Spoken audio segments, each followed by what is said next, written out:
I was alone, but I have to make a living, so I became a full-time farmer when I was age 9. Wow. I bought a bow, nice looking bow for work out in the field and to make manure for our fertilizer for our farm. And you did it all yourself? You did I purchase the bow? 9 years 9 old. years old? It was unusual. Nobody, 9 years old could use a cow, or it isn't a cow, it's a working animal, But you spoke enough Japanese to be able to do that? I didn't have to speak Japanese at the farm. But anyway, that bull, I had to trade it in because it's hard to control. Go on the street and he just put me right into grass he wants to eat. So we traded it in, went to a Jinseki-uji, that's a famous place for good quality cattle, I guess. Mm-hmm. So brought it home. She was really easy to handle. She was trained to pull carts, and then it was just fine for farming too. But anyway, that bull I mentioned, hard to handle, but 2-3 years later, he killed a man on the way to the slaughterhouse. And I was kind of lucky that I got rid of him. Well, I did mention here, 14 kilometers northeast from city center to where we live. That morning I'm supposed to go to volunteer work around 8:30 or 9 o'clock. But I heard radio saying there's a enemy plane in the area, so I went outside and I saw the bomber way up high. I almost trailed the white, I don't know, the mixture of the air. Anyway, I followed them, came from east toward city, and then went through the city. And I was watching up there, and right over the city, there was a shiny thing was still floating, coming down. And we didn't know what it was. I kept looking at it, and all of a sudden, flash, a strong flash. I closed my eye and opened my eye and looked up, and there was a white cloud, like from the bomb. They were, I guess, pushing that, like a surf in a ocean, the wave toward the beach. And then, about 38 seconds later, which is about, I figured this out, sound travel only 1090 feet per second. And then, of course, I saw the flash right away. So and then 38 seconds, big boom. I heard it. And we didn't know what was going on. But anyway, I saw the mushroom, kind of pinkish red, with a kind of white smoke. And of course, the mushroom wasn't like perfect picture like you see in a book or movie. Mm-hmm. It kind of stirred.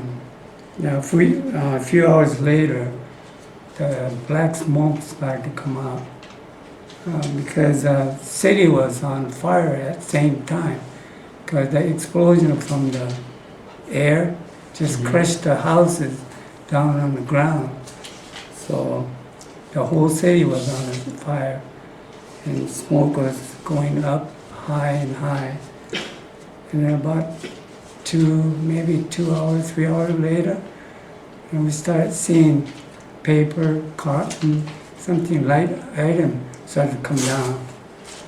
And then by then it was almost pitch almost dark, with the smoke above. And So what time of the day was that? I don't exactly remember. I thought it was around noon. Then about noon, I guess, right after that derby started coming down, the black rain, it was really black, and the rice paddy was all black. And we didn't know what was going on. Well, maybe 3 days later, the victim, with a burn, some of them just, one side of the face was all burnt, ear was melted completely, and then some burned body. If they had a protection, they're supposed to wear a protection over the face and the head, so if something fall, that was before the bomb.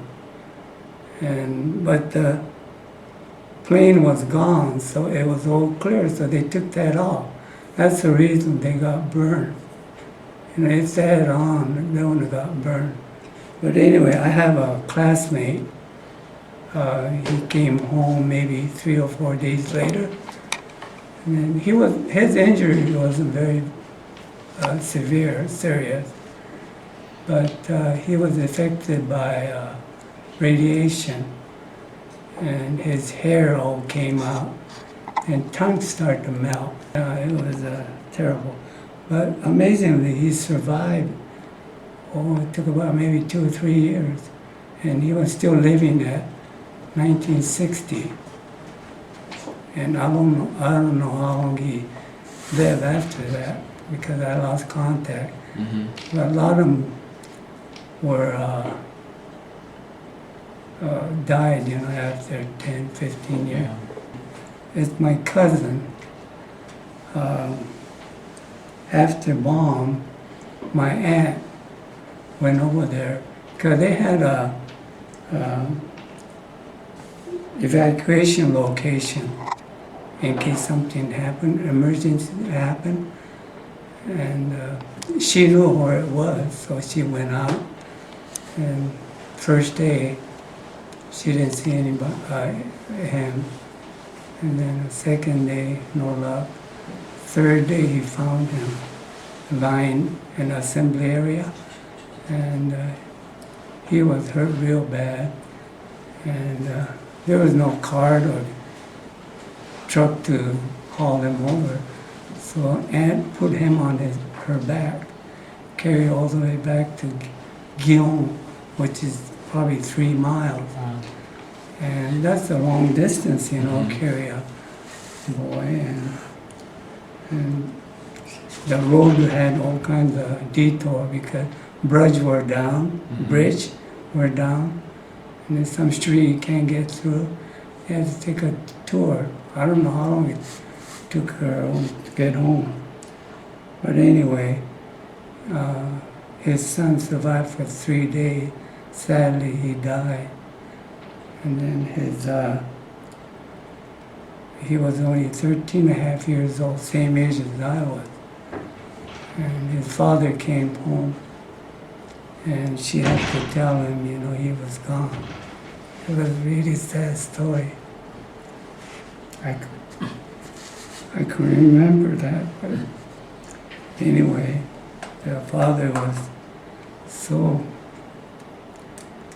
shocked, just screamed, and the neighbor heard it.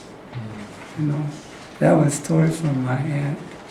Yeah, through your experiences being near the A-bomb, what would you say now about countries using atomic warfare? Well, that's what I'm really afraid of. Someday, the bomb will get in wrong hand. And if they use it, bomb at the Hiroshima is probably something like 2,000 smaller than what they have now, the hydrogen bomb. It'll be scary. I hope nobody uses it. And now I could say, even the young people, enjoy the life, be sensible, and then hope for the best. Yeah. For me, it doesn't matter. I don't have much life to live. It's Well, yeah. Thank you very much for the interview. Did a good job. well. I hope it made some sense. Yeah, it did.